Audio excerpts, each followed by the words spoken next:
हम मौत मंगनी रब से तू छोड़ देलू जब से। हम मौत मंगनी रब से तू छोड़ देलू जब से। हम पागल बनी भटकीले, हम पागल बनी भटकीले, तू बिछड़ गइलू जब से। हम मौत मंगनी रब से तू छोड़ देलू जब से।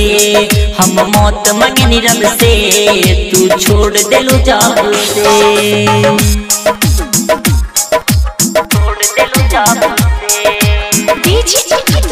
गंज बाजार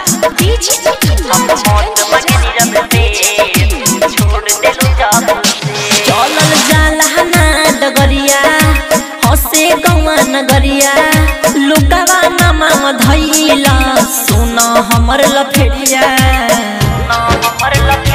चलल जाला ना डगरिया हसे गवा नगरिया लुकावा नामा धैला सुना हमर लफेरिया।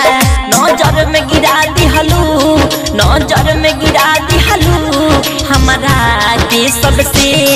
हम मौत मंगनी रब से तू छोड़ देलू जब से। हम मौत मंगनी रब से तू छोड़ देलू जब से। छोड़ देलू जब गंज बाजार गंज बाजार। हम मौत मंगनी रब से तू छोड़ देलू जब से। प्यार में पागल बना के ठीक न कैलू ठुकरा के हालत हमार तू देख ला एक बार लगे बुला के।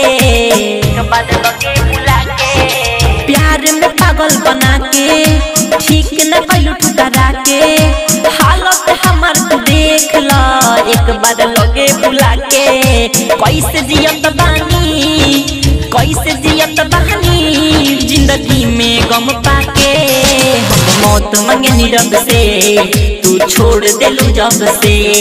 हम मौत मंगनी रब से तू छोड़ देलू जब से। छोड़ देलू जब से। गंज बाजार हम मौत मंगनी रब से छोड़ देलू जब से। जिंदगी जियतर खुल के राइटर सुरेश के भूल के अमित के संग बाड़ू बहिया में झूला झूल के। जिंदगी जियतर खुल के राइटर सुरेश के भूल के अंकित के संग बाड़ू बहिया में झूला झूल के।